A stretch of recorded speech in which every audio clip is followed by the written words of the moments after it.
আসসালামু আলাইকুম, সবাই কেমন আছেন? আলহামদুলিল্লাহ, আমি ভালো আছি। আশা করি আপনারাও ভালো আছেন, যে যেখানে আছেন। বৃষ্টির মধ্যেও চলে আসলাম ছাদে। এই দেখো কত পানি জমছে, দেখছো?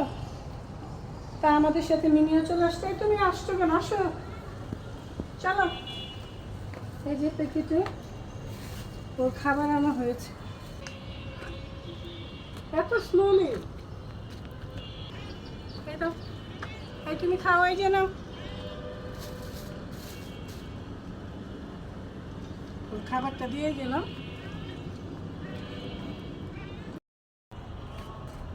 কচু গাছের পানিগুলো একটু ফেলে দিচ্ছি। মানুষ কিন্তু ভুলে গেল, পশু পাখি কখনো ভুলে না। আর মাসাল্লাহ দিলে ওই দিক দিয়ে দেখাও। পেঁপে গাছটা ভালোই হয়েছে না? এই যে এই গাছেও পেঁপে ধরেছে, মাসাল্লাহ। আর আকাশটা দেখো কেমন লাগতেছে না?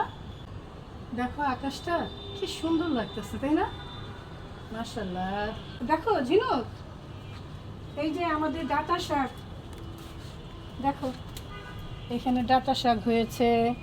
তারপর ওই যে ওইখানে ডাঁটা শাকগুলি দেখি, দেখো ডাঁটার শাক না খুব সহজে হয়ে যায়। এগুলো মশলা দিলে অনেক বড় হয়েছে। ওই যে বড় একটা ডাঁটা শাক কোথার থেকে আসছে আমি জানি না, এই সাজনা গাছের নিচে। ওইটা হওয়ার পরে ওইটার বীজই আমরা লাগিয়েছিলাম, দেখেন। হ্যাঁ, এগুলো লেবু গাছের নিচে ছিল, এখন আবার এখানে আমি আলাদা আলাদা করে লাগিয়েছি। এত ডাঁটা হয়েছে কি আর বলবো। এই দেখেন এই বস্তাতে নিয়ে আসছি ওই ডাঁটাগুলো, এখানে এখানে সব হয়েছে। এখানেও ডাঁটা শাকের বিচি দিয়েছি, এগুলো হয়ে গেছে মাশাল্লাহ। এখন আগে তো পুঁই শাক দেখেছেন, এখন ডাঁটা শাকও ইনশাল্লাহ আমরা কিনে খাবো না বাজার থেকে, একদম ফরমালিন মুক্ত একটা খাবার খাবো আমরা। আর এই যে দেখেন ঢেঁড়স লাগিয়েছি ছোট্ট একটা ইয়ের মধ্যে, দেখেন কত বড় হয়েছে। হ্যাঁ, এই যে 5 লিটার বোতলে লাগিয়েছে, দেখেন বড় হচ্ছে মাশাল্লাহ। কোনো জিনিসই কিন্তু ফেলা না ঘরের, যেহেতু গাছ লাগাই সবই ছাদে নিয়ে আসি, এটার মধ্যে মাটি টাটি দিয়ে সার টার দিয়ে লাগাই দিছি, হয়ে গেছে মাশাল্লাহ। দিলে বৃষ্টি পেয়ে দেখেন শাকগুলো কি তরতাজা হয়ে উঠেছে। এটা কিন্তু একটাই গাছ, এটা 5 বছর আগে লাগিয়েছিল মনে হয়। এই যে কত মোটা, এটা আমি কাটি না, সব কেটে ফেলি, কিন্তু এই গাছটা কাটি না, এখান থেকেই অনেক শাক খাই আমরা। আর আজকে কি রান্না করেছি চলেন দেখি।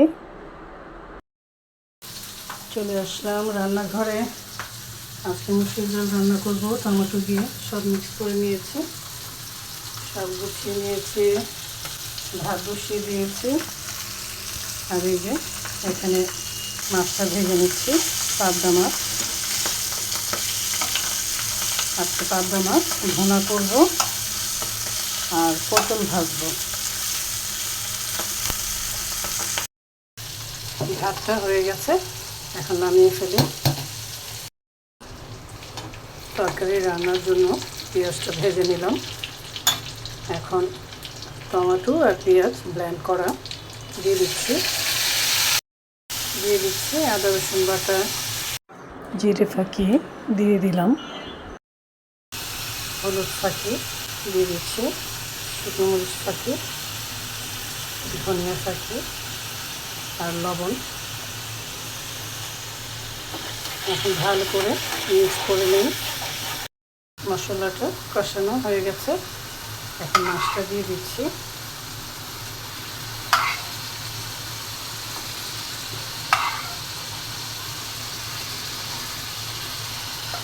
দিয়ে দিচ্ছি কাঁচামরিচ, পানি দিয়ে দিচ্ছি, ঢেকে দিচ্ছি। ডালের মধ্যে কাঁচামরিচ দিয়ে দিলাম। ডাল ছাড়া আমার ঘরে একদমই চলে না। দেখি তরকারির কী অবস্থা। এই তো হয়ে গেছে।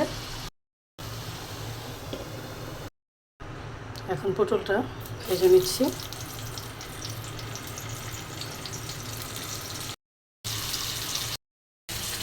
মুসুরির ডালটাও হয়ে গেছে, পটল ভাজা হয়ে গেছে, এখন আমি উঠিয়ে নিচ্ছি। এই তো হয়ে গেল আজকের আয়োজন। পাবদা মাছের তরকারি, পটল ভাজা আর মসুরের ডাল টমেটো দিয়ে রান্না করেছি। আর কি লাগে বলেন। সবাই ভালো থাকবেন, সুস্থ থাকবেন। আবারও দেখা হবে, কথা হবে। এখন আসি, আল্লাহ হাফেজ।